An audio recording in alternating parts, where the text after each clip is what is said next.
नमस्कार, मैं हूं अभी साहेबगंज जिले में। और साहेबगंज जिले में जैसा कि आपको पता है कि ग्रामीण मेला जो कि सामाजिक आर्थिक जो गांव के लोगों की जो आर्थिक उन्नति होती है उसके समक्ष जो है ग्रामीण मेला का आयोजन किया जाता है, जहां पर सभ्यता संस्कृति के तमाम जो मुख्य बिंदु हैं उसको दर्शाया जाता है। और साहेबगंज जिले में जो अष्टमी को, छठ के बाद जो अष्टमी होती है, वहाँ पर गौशाला मेला का आयोजन किया जाता है। और इस गौशाला मेला में भव्य जो है कुश्ती दंगल का आयोजन किया जाता है। और ये काफ़ी जो है इस क्षेत्र में चर्चा है। और चूँकि वर्तमान में जो है देख सकते हैं कि ये जो बनाया गया है, क्योंकि ये जो व्यवस्था है ये परंपरागत व्यवस्था है का, और कुश्ती का जो होता है कह सकते हैं अभी जो वर्तमान में जो शैली है वो मैट में होती है, लेकिन जो ग्रामीण जो दंगल होता है वो इस मिट्टी में जो खुशबू होती है वो उसमें जो है दंगल में जो आयोजन होते हैं। और जो बाहर से जो लोग आते हैं जो कुश्ती करते हैं वो अभी थोड़ी देर बाद जो है यहाँ पर अपनी प्रतिभा को दिखाएंगे। लेकिन जो आयोजन कर रहे हैं, हम आयोजनकर्ता के जो मुख्य संयोजक हैं उनसे हम बात करेंगे कि इस बार प्रकार जो दंगल का आयोजन किया, ये दंगल है और अंतर्राज्यीय दंगल में कहाँ कहाँ से लोग आए हैं और क्या क्या पूरी व्यवस्थाएँ हैं उसके बारे में बताएं, परिचय बताइए। मेरा नाम राजेश यादव हुआ। मैं झारखंड प्रदेश यादव महासभा का प्रदेश महासचिव हूँ और इस कार्यक्रम का कार्यक्रम प्रभारी हूँ।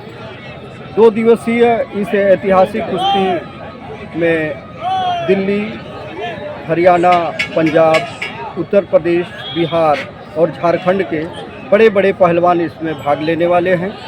इसमें आप सामने ये चमचमाती हुई ट्रॉफी देख रहे हैं। इसमें सभी विजेताओं को, उपविजेताओं को हम सभी ट्रॉफी देते हैं, उनको मोमेंटो देते हैं। और यहाँ पर गौशाला मेला जो है यह ग्रामीण संस्कृति की कोख से जन्मने वाला यह मिट्टी की कुश्ती है।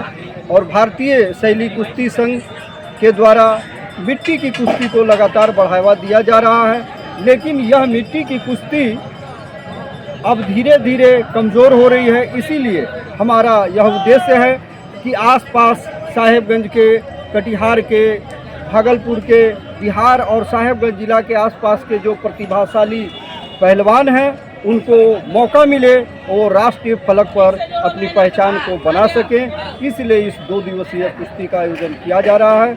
हमारे माननीय प्रदेश अध्यक्ष आदरणीय श्री बजरंगी प्रसाद यादव जी ने दिल खोलकर सभी व्यवस्थाओं को, कल भी हम लोग थे, उन्होंने देखा है।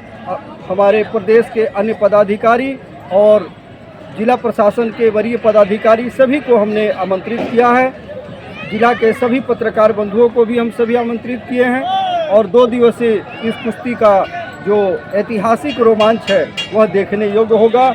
जो पहले कभी नहीं देखे होंगे, जो छूट जाएंगे वो पछताएंगे। इतना मैं जरूर कुश्ती का शैली है, देसी कुश्ती शैली, और जो अंतर्राज्यीय आप लोग करवा रहे हैं, ये जो गौशाला मेला है ये कब का है, कैसे इसका जो है विकास हुआ है, इसके बारे में थोड़ा। ये साहेबगंज का जो डाकीनाथ गौशाला मेला है, इसका आप रजिस्ट्रेशन देखेंगे तो 1952 से यह चल रहा है। लेकिन गौशाला मेला ये जो महादेवगंज गांव है, इसकी परंपरा बहुत प्राचीन है, क्योंकि भगवान कृष्ण जो है कृष्णाष्टमी को ही, ये कार्तिक माह का अष्टमी है, इसी दिन अपने उंगली पर वो गोवर्धन पर्वत को उठाए थे और आम जो लोगों की रक्षा किए थे। उन्हीं की याद में कृष्ण भगवान की पूजा भी होती है। इंद्र और कृष्ण का दंगल जो हुआ था, तो आप यहाँ पर दंगल बिल्कुल सर, कृष्ण और इंद्र का भी दंगल हुआ है, रावण और बाली का भी दंगल हुआ है, भीम और जरासंध का भी युद्ध हुआ है।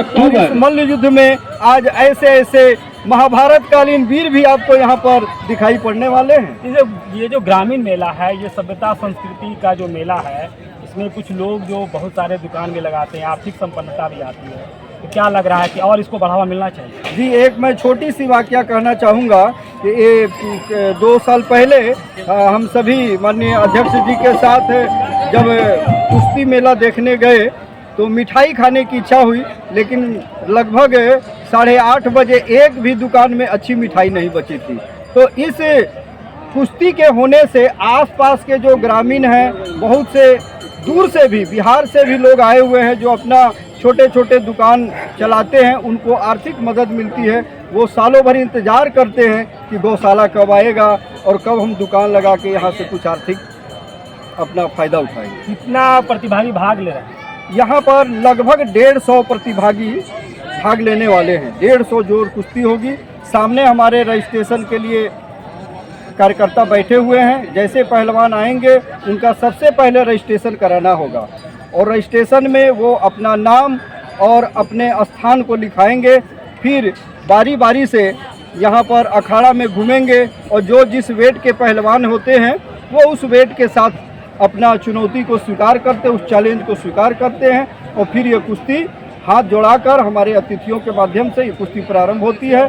बच्चों को हम लोग 4 मिनट का टाइम देते हैं, उसे सीनियर को 5 मिनट और बड़े जो सीनियर होते हैं 8 से 10 मिनट का समय हम लोग देते हैं। ये जो मेडल और जो शील्ड है इसके साथ जो प्रथम द्वितीय तृतीय होंगे उनको क्या मिलेगा? जी, सभी को जितने भी हमारे यहाँ बाहर से पहलवान आते हैं उनके आने की, जाने की, रहने की, खाने की सभी सुविधाएं महासभा के द्वारा प्रदान किया जाता है। और सभी जो भी हमारे यहाँ आते हैं, जो पहलवान होते हैं वो वास्तव में बहुत आर्थिक शक्तिशाली नहीं होते हैं। उनकी भी इच्छा होती है कि हम अगर साहेबगंज गौशाला मेला में जा रहे हैं तो हमको मान सम्मान मिलना चाहिए। यहाँ राशि का उतना महत्व नहीं है जितना कि मान सम्मान का एक सम्मानजनक राशि दी जाती है। तो ये है राजेश यादव जो कुश्ती देसी कुश्ती संघ के जो अभी वर्तमान में जो गौशाला मेला है जहाँ पर अंतर्राज्यीय कुश्ती का आयोजन किया जा रहा है उसके संयोजक हैं। और जैसा कि इन्होंने बताया कि पूरी व्यवस्थाएं कि जो लगभग 150 प्रतिभागी जो है इस मिट्टी में जो है देसी के रूप में जो यहाँ पर अखाड़ा में उतरेंगे और ये सारे मेडल जो है आप देख सकते हैं, ये पूरी जो मेडल व्यवस्था है ये जो विजेता होंगे उनको दिया जाएगा। और चूँकि भारतीय जो देसी शैली है उसमें देसी कुश्ती का काफ़ी महत्व है। वर्तमान में भले ही मैट में अंतर्राष्ट्रीय हो रहा हो लेकिन जो देसी शैली है वो ग्रामीण मेला की सबसे महत्वपूर्ण कड़ी होती है। और वर्तमान में देख सकते हैं कि लोग भी इंतजार कर रहे हैं कि किस तरीके से जो है कुश्ती यहाँ पर प्रारंभ हो और वो मनोरंजक के रूप में जो है इसका एक प्रकार से कहें तो वो अपना आँखों से जो है यह मनोरंजक का साधन जो है बेहतर रूप से देख सकें। तो ग्रामीण शैली है और ग्रामीण में सामाजिक सांस्कृतिक के साथ साथ मनोरंजन एक प्रमुख माध्यम होता है जो आम लोगों के लिए एक महत्वपूर्ण जो है बिंदु होती है। तो आप देख रहे हैं ऑन द स्पॉट 24, मैं शुभेंद्र पंडित साहब।